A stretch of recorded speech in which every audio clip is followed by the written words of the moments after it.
नमस्कार। DD news पर आप देखना शुरू कर चुके हैं हमारी खास चर्चा का प्रोग्राम। मैं हूं लाल चंद्र सिंह। तो प्रधानमंत्री नरेंद्र मोदी 2 खाड़ी देशों की सफल यात्रा के बाद स्वदेश के लिए रवाना हो चुके हैं। क्या कुछ रहा इन दोनों खाड़ी देशों के दौरे के दौरान? पहले यूएई के दौरे पर गए, उसके बाद कतर के दौरे पर। तो क्या कुछ वहां पर खास रहा प्रधानमंत्री नरेंद्र मोदी का प्रोग्राम, और क्या किन मायनों में ये सफल रहा दोनों देशों का प्रधानमंत्री नरेंद्र मोदी का दौरा?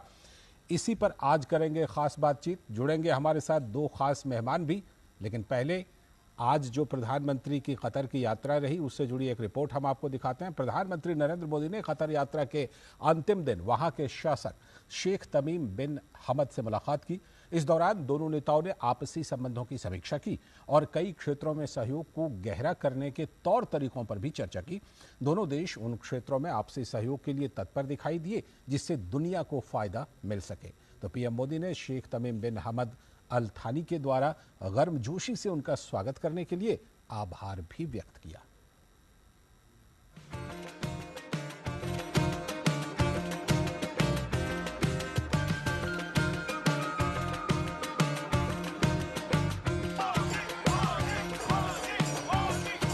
प्रधानमंत्री नरेंद्र मोदी की खाड़ी देश कतर की 2 दिवसीय यात्रा पूरी तरह से भारतीय हितों को साधने वाली रही। दोहा में कतर के अमीर शेख तमीम बिन हमद अल थानी के साथ द्विपक्षीय बातचीत में दोनों नेताओं ने व्यापार साझेदारी, निवेश सहयोग, ऊर्जा साझेदारी, क्षेत्रीय सुरक्षा से जुड़े मुद्दे, सांस्कृतिक संबंध और लोगों के बीच आपसी आदान प्रदान सहित व्यापक मुद्दों पर चर्चा की। पीएम ने 8 भारतीय नागरिकों की रिहाई के लिए उनके प्रति आभार व्यक्त किया। उन्होंने शेख तमीम बिन हमद अल थानी को भारत आने का न्योता भी दिया। Two leaders spoke. They spoke about the need for strategic investments and strategic partnership in the field of energy and technology, and to proceed beyond the bilateral relationship in this field. They also discussed issues of regional and international importance. The two leaders, of course, recalled their last meeting on the sidelines of COP28 last December. Prime Minister thanked His Highness the Amir for his support for the welfare of the Indian community, and in this regard expressed his deep appreciation to His Highness the Amir for the release of 8 Indian nationals of Al Dahra Company. We are extremely gratified to see them back in India. प्रधानमंत्री की यात्रा से दोनों देशों को उच्च स्तर पर जोड़ने और द्विपक्षीय संबंधों को नई गति प्रदान करने का अवसर मिला है। उनकी कतर यात्रा आर्थिक सहयोग के विभिन्न क्षेत्रों में दोनों देशों के बीच व्यापक साझेदारी को मजबूत करने पर भी केंद्रित रही। Prime Minister's visit to Qatar is focused on consolidating the wide-ranging partnership that India and Qatar have across different fields of economic cooperation. To also, through the visit this time, build on the gains of 2016 visit, build on the gains achieved through subsequent high-level political exchanges between the two countries, and lay a foundation for what the two countries, driven by the strong leaderships of His Highness the Amir and the Prime Minister of India, can achieve in months and years ahead, in a manner that not only expands the areas of bilateral cooperation, but also increases convergences on regional issues, also looks at a partnership across in third countries, and whatever we're doing in a bilateral space, we look at that from a strategic perspective rather than from a transactional perspective. इससे पहले PM Modi का अमीरी दीवान में औपचारिक स्वागत किया गया, जहां कतर के अमीर शेख तमीम बिन हमद अल थानी ने उनकी अगवानी की। गौरतलब है कि भारत और कतर के बीच व्यापार और ऊर्जा के क्षेत्र में सहयोग बढ़ा है। ये दोनों देशों के हितों से जुड़ा मुद्दा है। भारत और कतर के बीच ऐतिहासिक रूप से घनिष्ठ और मैत्रीपूर्ण संबंध है। हाल के वर्षों में दोनों देशों के बीच सभी क्षेत्रों में संबंध मजबूत हुए हैं। ब्यूरो इनपुट के साथ अरुण शर्मा की रिपोर्ट, डीडी न्यूज। तो ये जो आपने रिपोर्ट देखी, प्रधानमंत्री जो कतर के दौरे पर थे उससे संबंधित आपने रिपोर्ट देखी, लेकिन उससे पहले प्रधानमंत्री यूएई के दौरे पर भी थे और दोनों देशों का दौरा किन मायनों में सफल रहा, क्या खास रहा, जरा देख लेते हैं बड़ी बातें। प्रधानमंत्री नरेंद्र मोदी की यूएई और कतर की सफल यात्रा संपन्न हुई और प्रधानमंत्री स्वदेश के लिए रवाना हो चुके हैं। तो पीएम ने कतर की बात करें तो वहां के अमीर से मुलाकात की। व्यापार, निवेश, सहयोग और ऊर्जा साझेदारी सहित व्यापक मुद्दों पर चर्चा हुई।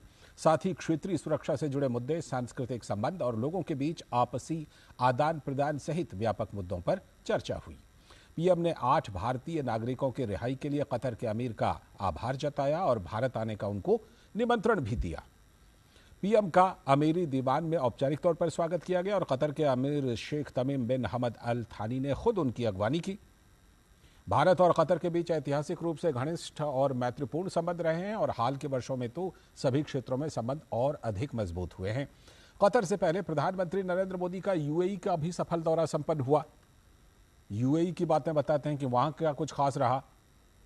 पीएम की यूएई के उपराष्ट्रपति शेख मोहम्मद बिन राशिद अल मखतूम से मुलाकात हुई वहां पर, और वहां पर दोनों नेताओं की व्यापार और निवेश, प्रौद्योगिकी, शिक्षा और लोगों से लोगों के संबंधों सहित द्विपक्षीय सहयोग को बढ़ाने पर बातचीत हुई।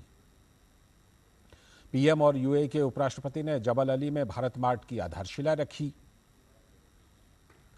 यूएई के उपराष्ट्रपति ने दुबई में भारतीय श्रमिकों का अस्पताल बनाने के लिए जमीन देने पर सहमति दी। यह भी एक बड़ी बात हुई इस यात्रा के दौरान।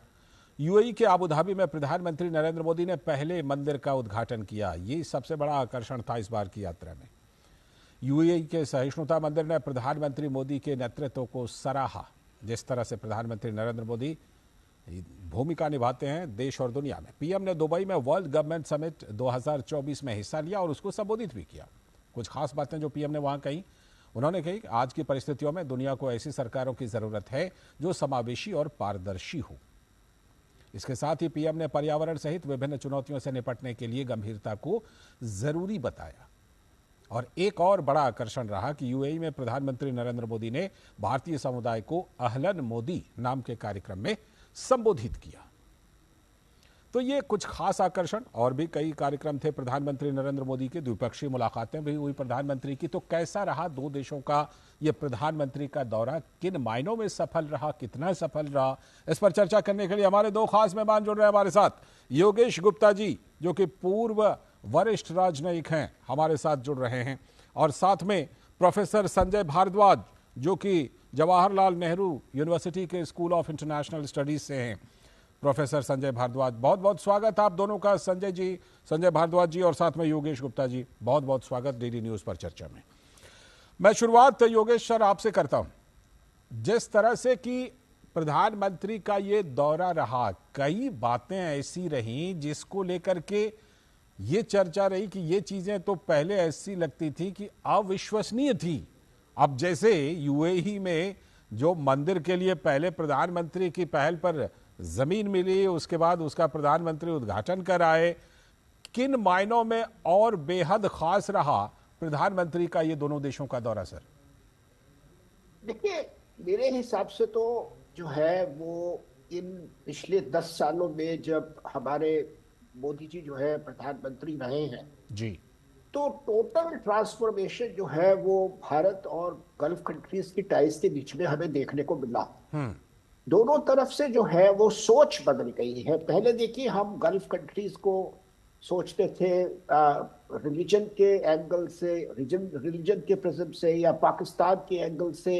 अब वो सोच बदल गई है। इसी तरह से वो लोग भी जो है उनकी सोच में शायद हम लोगों की तरफ जो है वो रिलीजन का वो था, वो लोग थोड़ा सा कंजर्वेटिव इस्लामिक ग्रुप्स को एनकरेज करते थे, वो भी अब बदल गया है जी। तो अब जो नई सोच है, इस नई सोच के हिसाब से जो दोनों मुल्कों में इकोनॉमिक डेवलपमेंट की जरूरत है उस पर जोर ज्यादा है। जैसे हमें देखिए एनर्जी सिक्योरिटी चाहिए और इन मुल्कों को जो है फूड सिक्योरिटी चाहिए।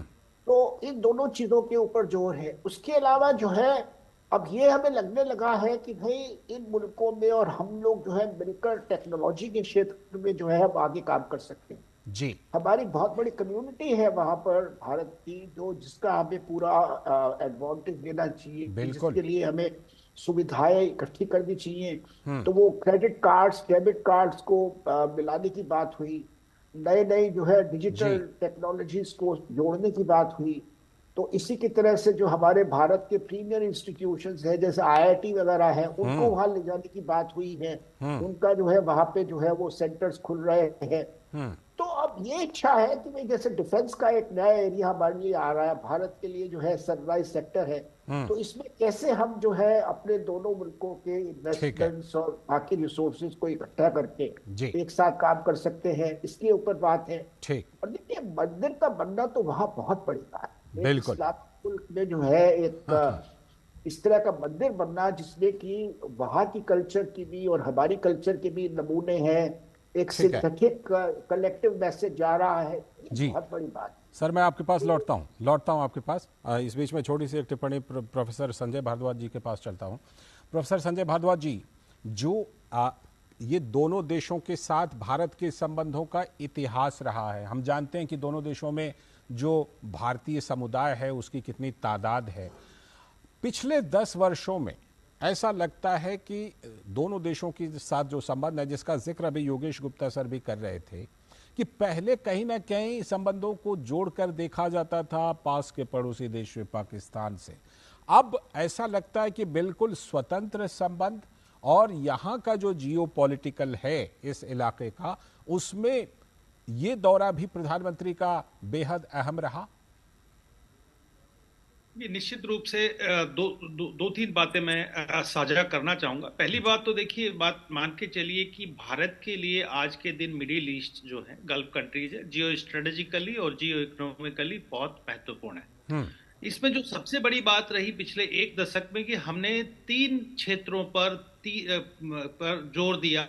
हमने पहला कि हमने रखा कि जो इकोनॉमिक कनेक्टिविटी की बात कही कि इकोनॉमिक कनेक्टिविटी की ट्रेड में जो इजाफा हुआ, चाहे वो यूएई के साथ हो चाहे कतर के साथ हो। आज कतर के साथ लगभग 10 बिलियन से ज्यादा बड़ा ट्रेड है और यूएई के साथ तो बहुत बड़ा ट्रेड है।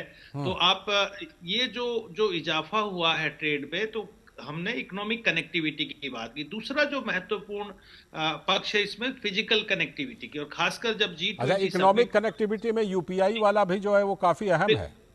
डिजिटल, उसमें digitalization, UPI and all that, वो जो सारे और उसमें जो भारत मार्ट की जो किया, वो इकोनॉमिक कनेक्टिविटी का ही पार्ट है कि उसमें मैं उसको जोड़ रहा हूं अगले बिंदु से। अच्छा। कि जो दूसरा महत्वपूर्ण है कि जो बेसिकली फिजिकल कनेक्टिविटी, क्योंकि खाली इकोनॉमिक कनेक्टिविटी में जो ट्रेड होता है उसमें इंफ्रास्ट्रक्चर डेवलपमेंट की बात होती है। तो जो भारत ने इंडिया, मिडिल ईस्ट, यूरोप एक कॉरिडोर जो प्रपोज किया G20 में, वो बेसिकली भारत की मिडिल ईस्ट के साथ में फिजिकल कनेक्टिविटी को बढ़ाएगा। लेकिन जो तीसरा महत्वपूर्ण पक्ष है जिसकी वजह से एक आइडियोलॉजिकल एक दूरी क्रिएट की गई पाकिस्तान पड़ोसी देश ने, वो है कल्चरल कनेक्टिविटी।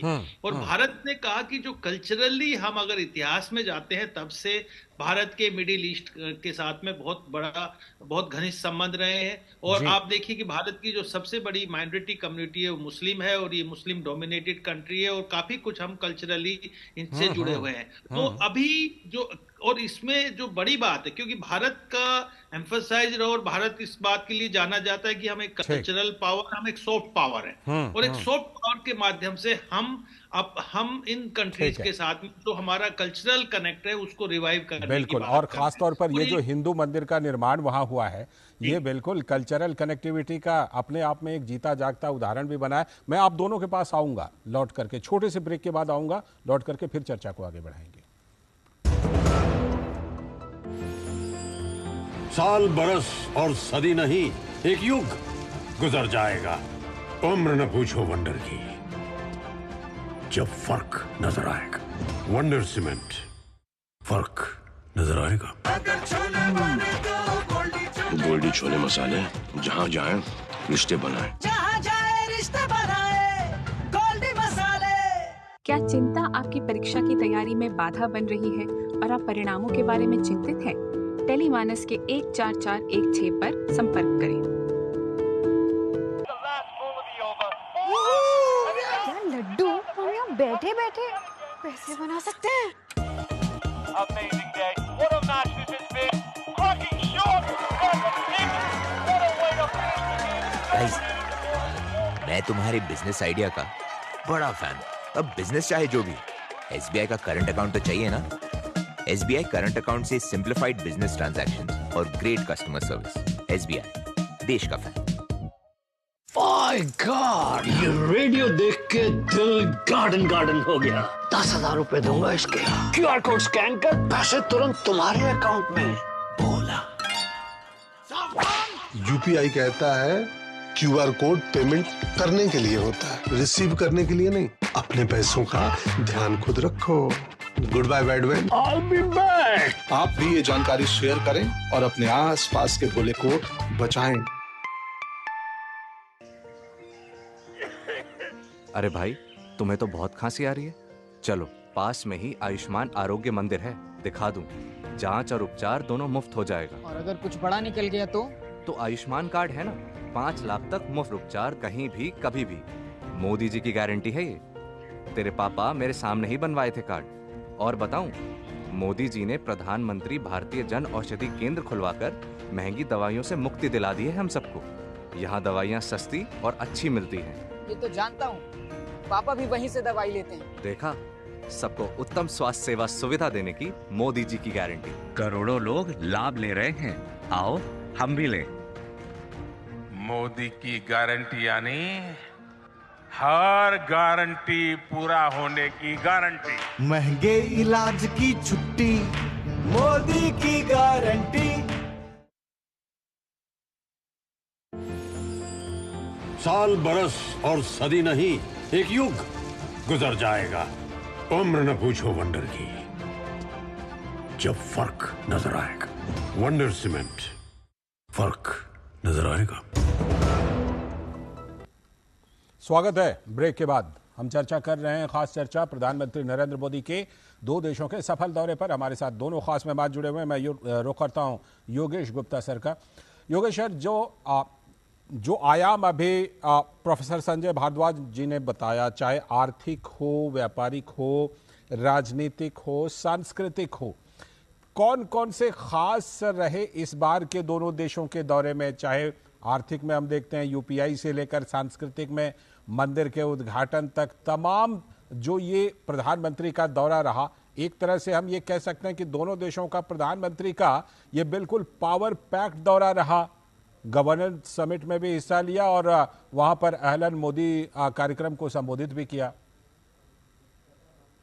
देखिए, अगर हम मतलब इसको डायसेक्ट करें, जो प्राइम मिनिस्टर का विजिट हुआ है दोनों मुल्कों में, तो 3-4 इश्यूज बड़े क्लियर हैं।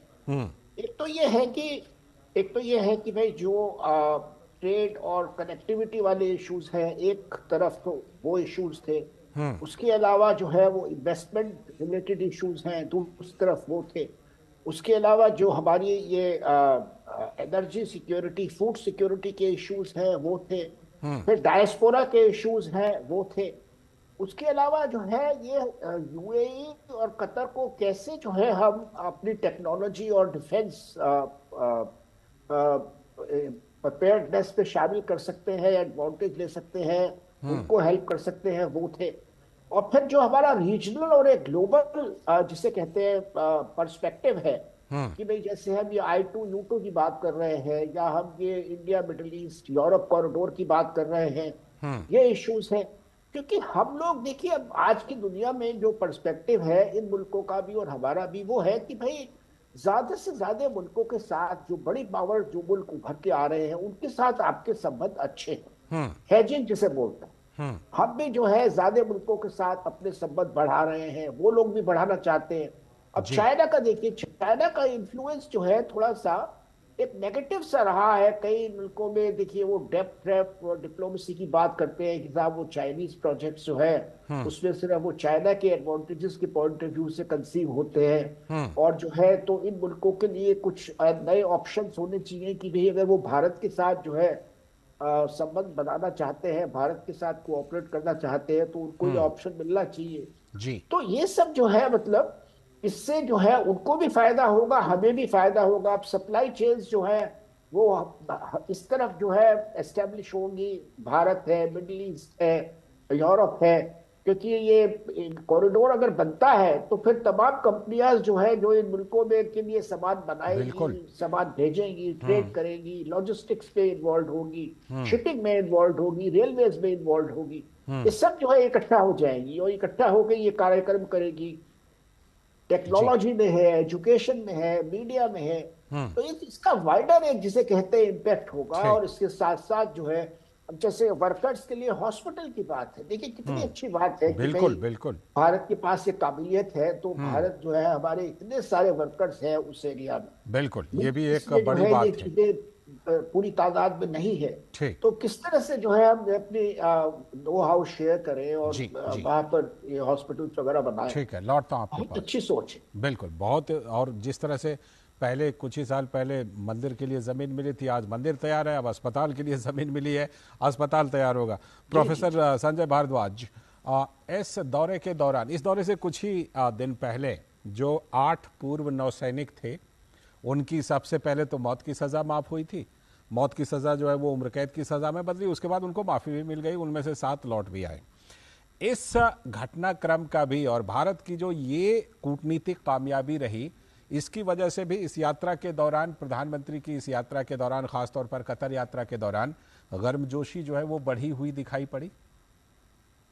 देखिए, 2-3 बातें मैं साझा करना चाहता हूँ। पहली बात तो कि कतर जो है कई अंतर्राष्ट्रीय मामलों में, मुद्दों पर एक तरीके से एक मीडिएशन का भूमिका निभाता रहा है। आप खासतौर पर ओआईसी की बात कर रहे हैं। हाँ जी, तालिबान में ओआईसी की बात हो, या आप ये कहिए कि अभी जो चल रहा है कॉन्फ्लिक्ट हमास, ये एक पहलू है। लेकिन ये बात मान के चलिए कि भारत का जो डिप्लोमेटिक कम्युनिटी है, जो अंतर्राष्ट्रीय कम्युनिटी है, उसमें दबदबा बढ़ा है, कूटनीतिक दबदबा बढ़ा है। और खासकर G20 में जिस तरीके से भारत ने ग्लोबल साउथ का लीडर के रूप में इमर्ज हुआ है, तो ये जो डिप्लोमेटिक वेटेज है भारत का, इसकी वजह से जो 8 हमारे नौसैनिक उनको सजा दी थी, उनको माफ किया और उनको भारत भेजा गया। तो ये भारत की एक बहुत बड़ी कूटनीतिक जीत है। देखिए, मैं दूसरी बात एक इससे जोड़ना चाहता हूं कि खाली ऐसा नहीं है कि हम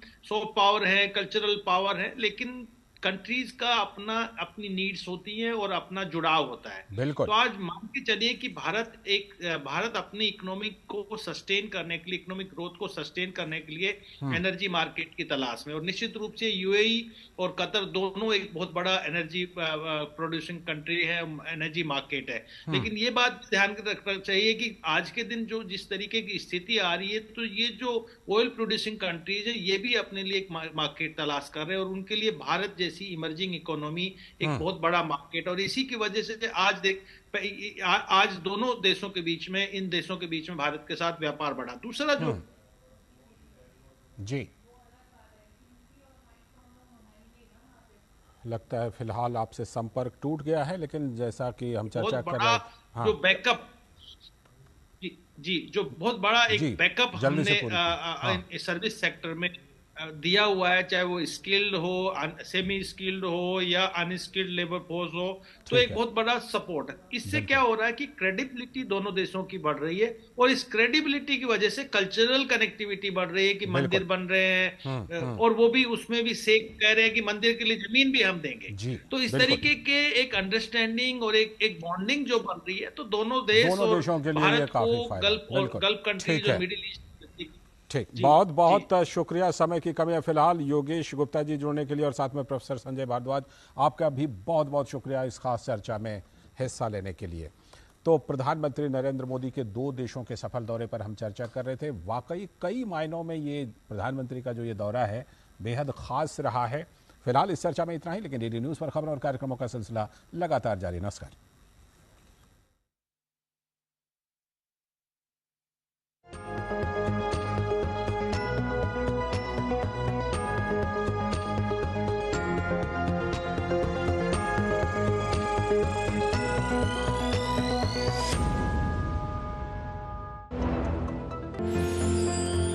साल बरस और